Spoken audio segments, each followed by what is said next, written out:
Han Li and the others immediately turned to Immortal Lord Hot Flame upon hearing this, and at this moment the true mantra bead in his hand was glowing brightly, as were all of the golden runes on its surface. "Is there a teleportation array here?"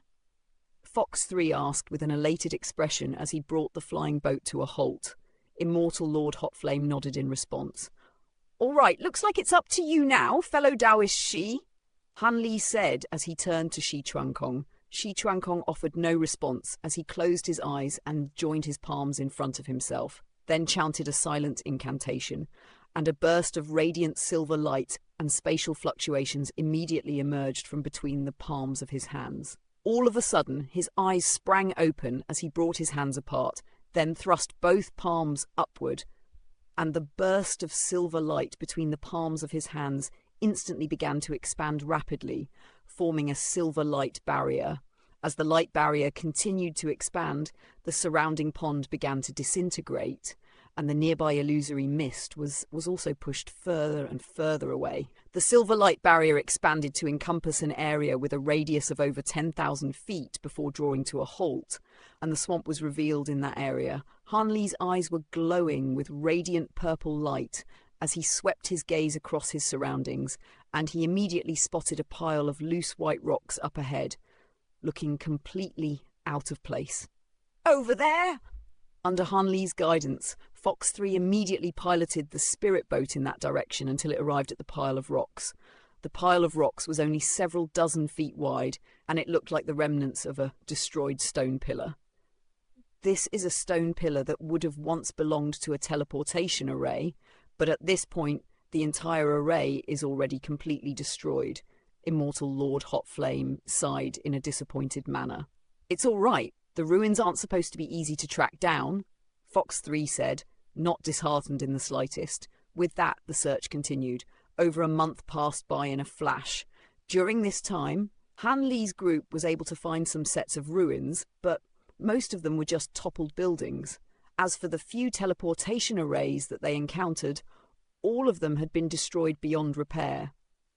"We're already quite far away from Serene Floating Island at this point. Should we consider going in another direction, fellow Taoist Li?" Fox 3 proposed.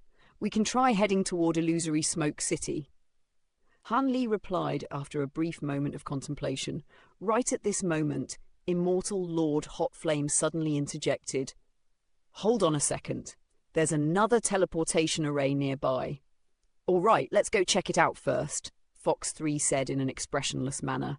At this point, everyone had already been drained of the initial joy that they had experienced whenever a teleportation array was discovered. However, as Shi Chuankong cleared away the surrounding illusory mist, everyone was stunned by the sight that was revealed. On a white sand dune, around 10,000 feet away, stood 7 or 8 giant white stone pillars that were riddled with complex array patterns, but they weren't giving off any spiritual power fluctuations. As the spirit boat flew over to the sand dune, the entire teleportation array came into view. The array was surrounded by 11 stone pillars, but only 7 of them were still fully intact, while another one was still half standing and the rest had completely collapsed. Immortal Lord Hot Flame inspected the array momentarily, following which his brows furrowed slightly as he said, "This is one of the 8 teleportation arrays outside the sect, but it's also damaged beyond repair."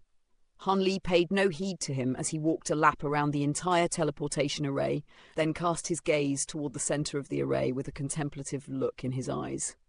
Moments later, he turned to Shi Chuang as he asked, "Fellow Taoist Shi, do you have anything that contains spatial law powers in your possession?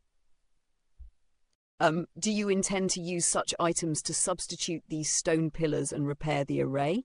Forgive me for being blunt, but that's not going to work," Shi Chuankong replied after a brief hesitation. "We won't know for sure unless we give it a try," Han Li countered with a smile. "You have that pair of stone lions, don't you, Brother Shi? Don't be so stingy. I'll compensate you if they somehow get damaged," Fox 3 said as he slung an arm across his shoulder. Shi Chuankong paid no heed to Fox 3 as he continued to look at Han Li with a skeptical expression. "Can you really repair this array?" "I'd say there's a 30% chance of success." "How about it? Do you want to take a gamble?" Han Li asked. My luck hasn't been great of late, so I'm probably going to lose again. Shi Chuankong sighed in a resigned manner as he flipped a hand over to produce a pair of grey stone lions, each of which was around 3 feet tall. Han Li smiled as he made a beckoning motion, and the 2 stone lions were lifted up by a burst of azure light before descending onto the teleportation array. After that, he flipped a hand over to produce a stack of array tools and commenced the repair process. Several hours later, all done, Han Li declared as he slotted the final array plate into place. It's fixed now? Fox 3 asked with a skeptical expression. The spatial power within the stone lions should be sufficient to support the entire array's operation, but these array flags and array plates aren't so sturdy, so they'll only be able to last a very short time before they're destroyed, Han Li explained. Will that be enough time to complete the teleportation? Immortal Lord Hotflame asked. It should be. This array was designed to be able to teleport several hundred people at once, so it should be able to teleport us in an instant. There's only one more thing that I need now, Han Li said as he turned to Fox 3. What is it? Fox 3 asked.